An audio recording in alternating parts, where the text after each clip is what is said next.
Hello and welcome to this explanation video on how to track foods. We are going to learn how to use a measuring scale and then import everything into MyFitnessPal. You name it, we're going to cover everything today so you have the confidence to track it on your own. Alright, so the first 4 steps on how to track a food is first you're going to want to scan it. So if it has a barcode, we're going to go over how to scan it. And then we are going to measure on the scale. I'm going to teach you how to measure within grams or ounces, how to track that. The third step we got is to enter that data into MyFitnessPal, and then the fourth step is just zero out that scale and we'll start over again. Alright, so the first meal I'm going to make with you guys is just one of my favorite breakfast meals. So we are going to do avocado toast with some tempeh.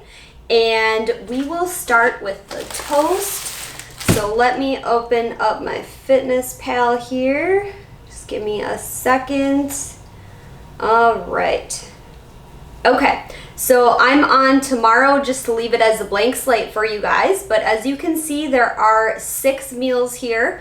That's just how I structured it. You can also label it like breakfast, lunch, and dinner, and then add 2 snacks in there. But this is just how mine is. So we are going to go to the first meal. We're going to enter our food. Okay, so we can scan this bread. So there's the barcode here. So I'm going to go into, even though it's already in here, I'm just going to scan it to show you guys. All right, so that popped up. We have 1 slice and number of servings. That's perfect. I'm going to check this little check mark in the upper right hand corner there. Okay, so we have our bread in. Now I'm going to add the tempeh that I'm going to cook. So same thing, there's a barcode on the back. So let me scan that in quickly. All right, and one thing is I'm not going to eat this whole package. So what I'm going to do is I'm going to go to the serving size in here. So let's see, a whole package is, oh, it has it on here. So 1 container. So I'm going to select that, and then I am going to eat half of this. I'm going to share it with someone. So I'm going to scroll down to the servings and just select half. All right, so then we got our tempeh in there. And then the last step is to just measure the avocado. Now, clearly there's no barcode on this avocado. So what I'm going to do is I am going to search it in the database. So a good hack for this is you can search USDA and then search avocado, or let's just do it together. Avocado, almost forgot how to spell that. And then anything with a little green check mark means it is verified within MyFitnessPal, so it's the most accurate source. So let's select this one here. And I want to measure it in grams. Now you can do grams or ounces, either one is fine, but I personally like using grams. It's just a little more accurate, I think. So I'm gonna zero out my scale, and then, so I already cut this open. Oh, this is not peeling good for me right now as I planned. All right, so whatever, my hands are gonna be messy. Let's pop that on there. Okay, so that was 33 grams. So I am gonna input that. All right, perfect. Okay, so the last thing I want to mention is I am cooking this in liquid aminos. So last thing I'm going to scan is this. Ooh. All right, so a half a teaspoon, that's perfect. There's really no calories. The only reason I scan this is to keep track of the sodium content, but all right, so I want to show you guys 2 forms of measuring. So the most accurate way you want to measure your food is on the scale. But let's say I'm going to use some chocolate chips on my rice cake snack. Now I can put the rice cakes on the plate and zero it out and then just either drop them on top and measure it, or I could just use a half a tablespoon and fill it up. The most accurate way is the scale. Second most accurate is a measuring tool. So let me show you my favorite snack that I do every single day. And you can just grab these rice cakes and scan them in. There is a barcode. And let me just do that with you guys. I'm gonna enter a second meal here. Scan the rice cakes in. Okay, so on the serving size, it says 4 cakes. So I only want 2, so I'm gonna change it to a half. All right, and then almond butter. So I bought this from the store and I can't scan it in, so I'm gonna try to find something similar. Now, you guys, you wanna guesstimate as much as possible. It's better to record something than to record nothing. So let me search here. I got this from the Fresh Market, so I'm just gonna type in Fresh Market almond butter. And as you see, I've already searched this, so this already comes up in my history, but I'm just gonna reload it for you guys. Oh, look, there's a little green check mark, so that means it's verified. So I'm gonna select that, and I'm just gonna change it to 1 tablespoon. You can measure it right on your rice cake, but I just think it's easier if I just use 1 tablespoon, scoop it in, and then just use a knife to put it on my rice cake. And then I will measure a half a tablespoon for these delicious mini chips on top. So let me finish putting this all in. Oop.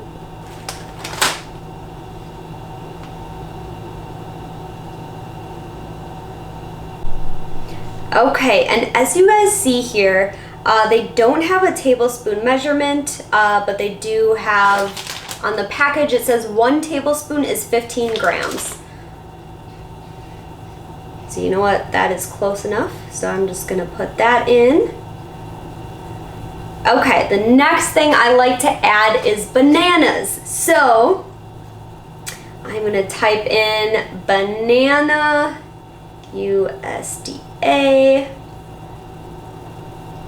banana raw, perfect. I selected the one with the little check mark, and then I will measure in grams. Instead of 100 grams, let's change it to 1 gram.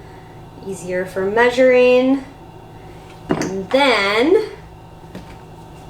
I'm just gonna plop about 1/4 of a banana on here and measure it. So what do we do first? Zero out that scale.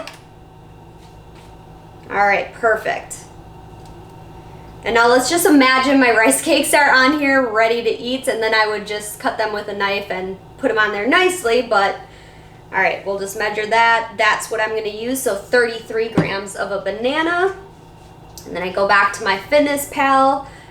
So let's change this to 33 grams. And there you go. So meal number 2 is my snack, my rice cakes. Got that, almond butter, mini chips, and banana. Now, the next thing I like to put on top is cinnamon. Most spices and like pepper, stuff like that, you don't really need to record because they aren't calorie dense. They are 0 calories, but if you would like to add them, certainly do, but I just kind of, yeah, just do it anyways. So that's a good tip for you guys. All right, so now we are going to go over importing meals that were previously saved, or a meal that I ate maybe yesterday and I want to eat it again today. So there's a really easy way to transfer that meal over. So I'm gonna do this example with my protein shake. So I'm gonna put my blender on here, and what do we do first? We zero out that scale. So I'm in grams right now. So it is zeroed out. And then I am going to import that meal from yesterday. So let's see here, or today. All right, so let me just find it. All right, so we are gonna import it to tomorrow. We'll do meal number 3. So selected entries copied to tomorrow. Perfect. Okay, so see, it is right in there. And if you want, you can enter a time. So I'll just do right now. Okay, so now I can look at the meal I had yesterday and just input what I did. So we did 1/4 cup of blueberries.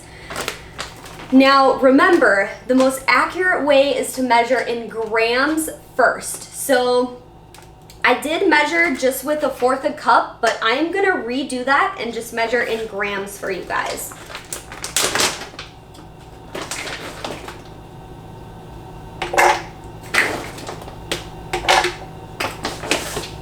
All right, so that was 36 grams.